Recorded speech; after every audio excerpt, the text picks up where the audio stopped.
Olá, muito boa noite. Essa é a nossa aula de gestão da qualidade. A gente está na reta final aí, onde nós tivemos aí nas últimas 4 semanas, os alunos apresentando os requisitos da ISO 9001. E hoje nós temos aí a última apresentação, a Isadora fazendo aí a apresentação de exemplos que ela não fez. E estava previsto também que 2 alunos, o Pedro Henrique da Silva Caiado, desculpa, 2 alunos não, só um aluno, né, o Pedro Henrique da Silva Caiado, apresentasse aí os requisitos 9 e 10. Caso o Pedro não apareça, eu vou estar apresentando então esses requisitos no lugar dele. Bom, conforme a gente faz toda a aula, eu vou estar mostrando para vocês o nosso mapa de atividades. Já é o último mapa de atividades, que vai estar atualizado também lá no AVA. Esse mapa de atividades, ele está já com as atividades atualizadas. Essa hoje é a nossa última aula, onde a gente vai estar falando sobre os requisitos da ISO 9001. Nós vamos estar apresentando aí a repescagem, né, já que a Isadora vai estar apresentando para a gente os últimos, e eu vou estar falando então do 9 e 10. Para a semana que vem, gente, no dia 9/8, está previsto então de termos aí a nossa avaliação, que é a última nota. Essa avaliação, ela vai estar disponível no dia 9, de 8 da manhã até as 22 horas. Vou botar aqui.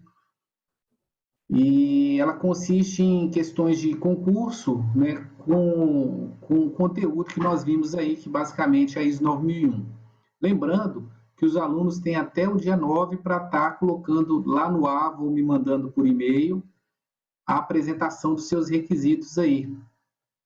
E aí, nesse dia 9, vocês então vão estar fazendo a prova, eu vou estar corrigindo até o dia 16, disponibilizo lá no AVA, no acadêmico, as notas de vocês, e no dia 23, aqueles alunos que não tiverem nota suficiente, então eles vão estar fazendo a prova final. Tá bom? Alguma dúvida, Isadora, sobre isso aí? Não. Tá, joia. Bom, pessoal, então hoje, né, essa é a nossa última aula. A Isadora vai estar apresentando agora para vocês, e na sequência, então, eu vou estar falando dos últimos requisitos, fazendo um apanhado aí para a gente encerrar, então, e já ficar pronto para a prova. Tá bom, Isadora? Pode começar, então. Você já pode compartilhar, Isadora, se você quiser aí. Sim, sim. Tá vendo direitinho? Ainda não. Agora sim. Ok. O meu primeiro requisito foi sobre empresas para trabalhar com outras empresas. Aí aqui seria, aí esse documento aqui fala sobre o monitorar o desempenho de fornecedores. Uhum. Que você tem que informar para as empresas quais serão os requisitos que você vai estar, os requisitos sobre os serviços dela que você vai ter que ficar olhando para você poder trabalhar, para eles poderem trabalhar juntos. Aí esse é um documento falando sobre isso. Esse daqui é sobre a propriedade do cliente, que quando você, por algum motivo, tem que usar a propriedade do seu cliente, você tem que deixar isso registrado, que o que você está usando é do seu cliente. Esse documento eu peguei, ele não é um documento que já está pronto, ele é para você completar quando você for pegar a propriedade do cliente, então por isso que tem nome da organização e produtos e ferramentas ainda escrito nele. Uhum. Mas aqui é para você registrar qual produto do cliente que você está e como você vai estar usando. Ai, calma aí. Aqui. Isso daqui é para quando tem, esse documento é para quando tem alguma mudança em algum procedimento que já existia. Aí você precisa ter certeza que essa mudança ela não vai sair do padrão que sua empresa já tem. Aí aqui você vai registrando as suas mudanças e como você vai registrar a sua mudança e como você vai inserir ela dentro do seu serviço que você provide. Uhum. Tem esse daqui. que é para registrar os saídas não conformes, porque você tem que sempre ficar de olho nas saídas não conformes para descobrir o que foi o erro e o que aconteceu para isso. Aí esse daqui é um documento para você registrar, para você ter sempre um registro do que aconteceu para sair essa saída não conforme. E é isso, professor. Beleza. Você ficou de trazer exemplo, só foi de saída não conforme? Não teve mais nada, não, Isadora?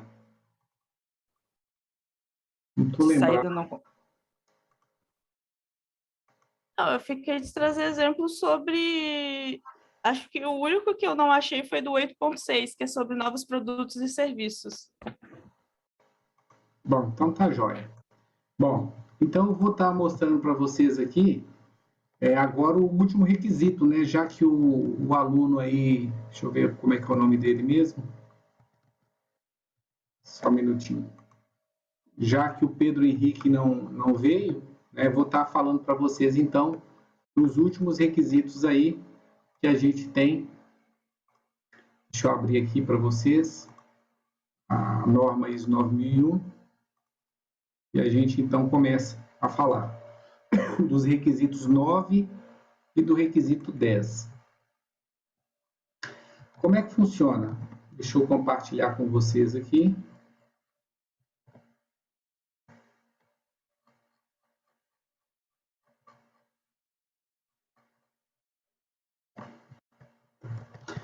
Bom, gente, o que são os requisitos 9 e 10? Se a gente tem, né, aquele ciclo que é planejar, desenvolver, verificar e agir, né, o requisito 9 é o verificar.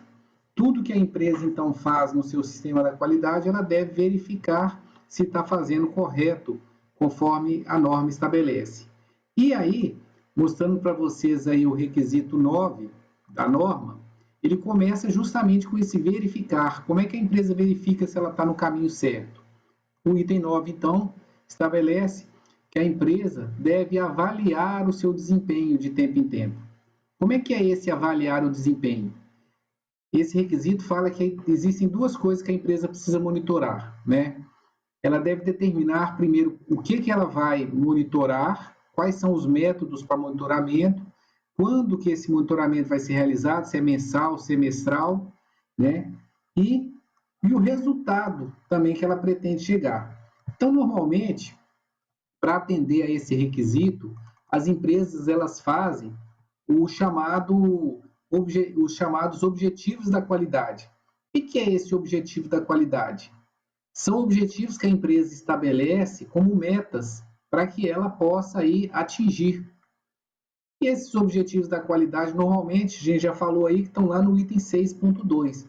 Então, vou estar mostrando aqui para vocês os resultados fictícios, né, de uma empresa e um restaurante. Então, como é que a empresa faz para avaliar esses objetivos da qualidade? Esses objetivos, né, que ela tem. Ela normalmente estabelece um quadro de objetivos e metas, onde ela fala qual é o objetivo, qual é o indicador, de quanto é a meta, como é que ela vai medir, qual é a periodicidade, ou seja, de qual a frequência que ela vai medir, e como é que ela vai fazer para atingir esse resultado e quando ela pretende atingir esses resultados. Então, aqui nós temos, por exemplo, um restaurante fictício, cujos objetivos dele é reduzir a disposição de resíduos de embalagem no meio ambiente, é um objetivo ambiental, a meta é reduzir 50% de jogar, né, embalagens no lixo, ela reciclar essas embalagens, vai ser mensal. Como é que ela vai fazer? Vai pesar todo o material, quem vai ser responsável vai ser o setor de compras e o prazo 2022. Aqui vocês veem uma série de exemplos, né, de indicadores. Bom, deixa eu reduzir um pouquinho a internet aqui que está dando uma oscilada. Bom, além da norma estabelecer a necessidade desses indicadores, ela fala o seguinte: um desses indicadores é obrigatório que a empresa tenha, que é o 9.2. A empresa, 9.1.2, é obrigatório que a empresa ela tenha a medição da satisfação do cliente. Ela pode escolher qualquer que seja o seu indicador, mas um objetivo, ele é obrigatório, a medição da satisfação do cliente. Então, a norma diz que a organização deve monitorar a percepção de cliente no grau de que suas necessidades e expectativas foram atendidas. E essa organização também tem que determinar os métodos que ela vai estar usando para obter essa informação. Bom, o exemplo que a gente tem, normal, de empresa, fazendo aí o monitoramento da satisfação do cliente, normalmente é por meio de formulários, onde ela pode estar tanto em papel quanto em formulário eletrônico, avaliando essa percepção. Então, nessa empresa fictícia aqui, por exemplo, o objetivo de aumentar o índice de satisfação do cliente tem como indicador o índice de satisfação dos clientes. Espera só um pouquinho que deu um probleminha aqui na minha tela. Deixa eu fechar um pouco de coisas aqui para a gente poder trabalhar. E aí, como é que funciona, pessoal? Esse objetivo de aumentar a satisfação do cliente, ele começa com a medição dessa satisfação. Então, a gente vê aqui, por exemplo, que a meta para essa empresa é de que tenha até, no mínimo, 95% das respostas dos clientes entre bom e ótimo. Essa empresa vai monitorar por meio de um formulário do Google, vai ser apurada a cada serviço com resultado semestral, eles vão fazer como ação treinar a equipe no atendimento ao cliente e a meta é até dezembro de 2022. Se a gente clica aqui nesse formulário, a gente vai ver que é um formulário eletrônico, né? Aqui não está dando acesso ao formulário, mas eu vou mostrar um exemplo para vocês aqui de um formulário de satisfação de cliente. Só um minutinho. Vou pegar um exemplo aqui de pesquisa de satisfação dos clientes. Vou pegar de uma empresa, não desse restaurante, né, mas uma empresa de EPI aqui da Serra, tá? A Gelden. Aqui, por exemplo, a gente vê que a pesquisa de satisfação de clientes deles é para levantar informações, a pesquisa dura 30 segundos, pede a identificação do cliente, pergunta se o cliente está satisfeito. Então, vou colocar um fictício aqui. Se o cliente está satisfeito ou insatisfeito. Se o cliente fala que está satisfeito, vamos ver o que ele pede. Ele pergunta por que o cliente está satisfeito, se quer deixar um elogio. Se o cliente está insatisfeito, ele deve perguntar, então, os motivos dessa insatisfação. Se foi um atendimento de vendas, se foi um orçamento ruim, se foi um cumprimento de prazo, se foi um produto. Então, a gente vê que as empresas, elas utilizam, então, essa forma de medição do desempenho. Então, esse é o requisito 9, né, que pede, então, a avaliação de objetivos. Aí nós temos vários objetivos aqui que a empresa pode ter, não tem limite, mas um dos objetivos obrigatórios é realmente a satisfação do cliente. Isadora, alguma dúvida? Posso ir para frente? Pode, professor. Bom, gente, no item 9 ainda, fala que essa avaliação, elas têm que ser de acordo com várias análises. O que a empresa tem que ver? Se o produto está conforme, se o cliente está satisfeito, como é que está a eficiência do sistema, como é que está o planejamento. Então, ela dá uma diretriz aqui de objetivos que a empresa pode ter para monitorar o seu desempenho. E é justamente aquilo que a gente mostrou na tabela. A empresa tem vários objetivos. Objetivos ambientais, objetivo de qualidade, objetivo de treinar os funcionários, objetivo de ter fornecedores qualificados. Então, a gente tem aí diversos objetivos que atendem, então, esse requisito 9.1. Já o requisito 9.2, ele pede que a organização conduza auditorias internas. O que são auditorias internas? São auditorias que os próprios funcionários da empresa auditam entre si, verificando se a empresa está conforme com os requisitos da própria organização, as normas da organização e com os requisitos da norma, para verificar se o sistema está implementado e mantido na empresa. Para realizar as auditorias, a empresa precisa planejar, estabelecer, implementar e manter um programa de auditoria. O que é um programa de auditoria, gente? É onde vai falar o que, quem, quando vai auditar essa empresa. Eu vou mostrar para vocês aqui um programa de auditoria, né, que normalmente as empresas têm. Deixa eu só fechar um pouquinho de coisa aqui. Eu estou com muito arquivo aberto aqui, senão meu computador não vai aguentar. Só um minutinho. Tá. Então aqui, por exemplo, eu vou mostrar para vocês um plano de auditoria.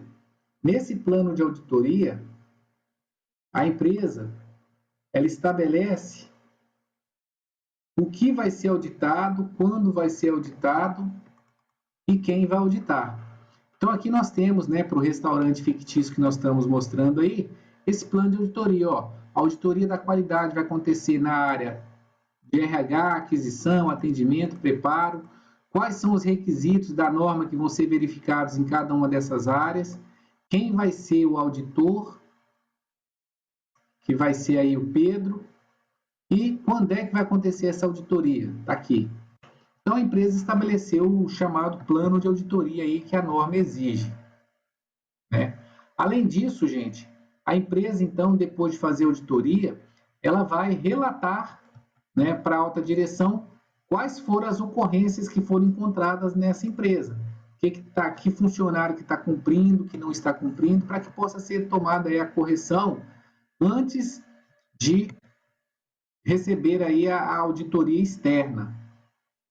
Bom, vamos para o próximo requisito aí. Alguma dúvida com relação à auditoria, Isadora? Não. Bom, depois então de fazer a auditoria, outro requisito de checagem é com relação à análise crítica. O que é essa análise crítica, gente? A alta direção, os diretores, os donos da empresa, eles têm que analisar criticamente, de tempo em tempo, como é que a empresa está, os seus resultados, as auditorias, as reclamações de clientes. E aí a empresa é que determina esse intervalo. O normal, gente, é que a empresa tem que ser avaliada pelo menos uma vez por ano, porque o auditor vai ver, né, essa análise e a auditoria acontece uma vez por ano, então tem que ter em cada auditoria a evidência que teve essa análise da alta direção. Essa análise, gente, ela tem dois pontos. Entradas, que é o que a alta direção deve receber para avaliar como é que está o sistema, e decisões que a empresa tem que tomar também, a alta direção tem que tomar, que são chamadas saídas. O que são as entradas? As informações que a alta direção precisa antes de tomar as decisões. Ela precisa saber situações de análise anteriores, pendências, análise SWOT, que são as chamadas questões internas e externas, como é que está as forças, fraquezas, ameaças e oportunidade da empresa, como é que está o desempenho com relação à satisfação do cliente, se teve também reclamações, como é que são os objetivos que nós falamos agora mesmo, se eles foram atendidos ou não, como é que está o desempenho do processo, se teve alguma não conformidade, alguma ação necessária para corrigir, como é que foi o monitoramento, a medição, como é que foi o resultado da auditoria, como é que está o desempenho dos fornecedores, né? E se a empresa tem recursos suficientes para implantar as melhorias, além de ações, né, que ela tomou, se isso teve eficácia ou não. E aí, gente, com base em todas essas informações que a alta direção recebe, ela tem que tomar decisões. E essas decisões envolvem, então, como é que está a oportunidade de melhoria, que mudanças que ela precisa fazer e que recursos que ela precisa. E ela tem que ter um relatório dessa análise crítica. Então, vou mostrar para vocês aqui um exemplo de relatório de análise crítica que as empresas normalmente têm. elas normalmente colocam essa análise crítica numa chamada ata de reunião de análise crítica. Aqui eu vou mostrar para vocês uma ata desse restaurante fictício que a gente está mostrando aí. Então aqui a gente vê a ata de análise crítica, um formulário, mostra quem participou da análise, que dia que foi, qual horário, as pessoas dão visto, e vem falando todos os itens que são obrigatórios para a empresa analisar. Aí avalia se tem registro, se não tem registro, e coloca aqui cada uma daquelas entradas e saídas, o que a empresa vai fazer e que recursos ela vai ter. Essa análise crítica normalmente acontece, então, uma vez a cada ano. Alguma dúvida, Isadora, sobre a análise crítica? Quer comentar alguma coisa? Não. E aí, gente, uma vez que a empresa faz a análise crítica, entramos então no último item da norma, que é o item 10, melhorias. O que é esse melhoria, gente? Se a gente tem no 9 o cheque do PDCA, no item 10 o ACT, que é a ação, são as ações de melhoria ou de correção do sistema. Como é que funciona? A empresa, depois que ela vê todos os resultados que ela teve, ela tem duas ações: manter os resultados, né, melhorando os processos, ou corrigir os resultados também, corrigindo os processos. Então, como é que funciona? Esse requisito ele fala que a organização tem que ver, né, determinar e selecionar oportunidades para melhoria. E essas melhorias podem ser de duas condições, de três condições, né? Melhorar o produto e serviço, corrigir, prevenir ou reduzir, ou melhorar o desempenho do sistema. Quando a empresa precisa corrigir, prevenir e reduzir, ela tem que fazer a chamada não conformidade à ação corretiva. O que é isso? Viu que tem alguma coisa errada. Por exemplo, a satisfação do cliente está falando que tem que ser no mínimo 95%, e o cliente está satisfeito, só 50% dos clientes estão satisfeitos. Então, isso é uma não conformidade, uma meta que não foi atingida. Então, a empresa ela tem que reagir a essa não conformidade, tomando ação para corrigir. E, normalmente, gente, ela analisa essa não conformidade para ver quais são as causas, se isso pode acontecer em outros processos, toma ações e verifica se essas ações foram suficientes. Isso tudo, gente, tem que ser registrado. E, normalmente, as empresas registram essas não conformidades no formulário de não conformidade, que a gente anota tanto as não conformidades, né, quanto, por exemplo, as reclamações de clientes também. Então, vou abrir aqui para vocês um formulário de não conformidade para que vocês possam conhecer um pouco um exemplo de um documento desse também. Então, aqui nós vamos ver um formulário de não conformidade. Está na tela, é o registro de não conformidade também desse restaurante aí, onde fala qual foi o setor que aconteceu a não conformidade, se foi uma não conformidade real, ou seja, chegou até o cliente o problema, ou foi potencial, qual foi o pedido do cliente, a origem dessa não conformidade, se foi um objetivo ou meta, se foi um acidente, se foi um produto não conforme, se foi uma reclamação de um cliente. E aí relata aqui qual foi a não conformidade, qual foi a ação imediata para corrigir esse problema, e começa a determinar as causas aqui. Estão usando aqui os 5 porquês para analisar a causa, e achando a causa, começa então a fazer ações para corrigir, determinando quem é o responsável, a data, o prazo, e depois avaliar também se essa ação foi eficaz, se foi suficiente para resolver o problema. Então, as empresas elas têm que ter um controle dessas não conformidades. E depois, por fim, a empresa tem que reter a informação, ou seja, por isso que a gente precisa registrar essa não conformidade no formulário, para que depois o auditor consiga acompanhar aí que não conformidades aconteceram e como é que elas foram tratadas. Além disso, gente, a gente tem também as chamadas melhorias. O que são melhorias?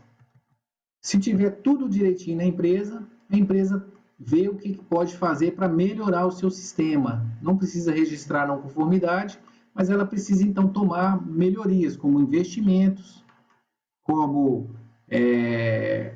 novos produtos, como mudanças nos produtos, para que isso então não deixe o sistema parado, engessado.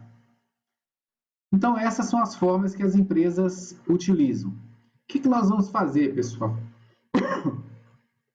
Na nossa avaliação, 30% da avaliação vai ser sobre requisitos da norma e o restante vai ser sobre conceitos da qualidade que a gente mostrou aí durante as primeiras aulas.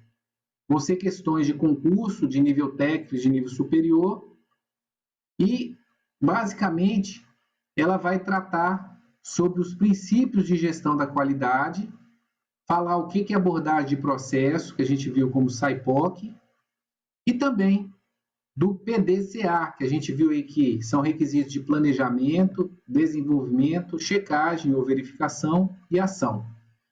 Basicamente, esse é o conteúdo da prova que nós teremos no dia 9/8, quando nós vamos encerrar, então, a nossa atividade.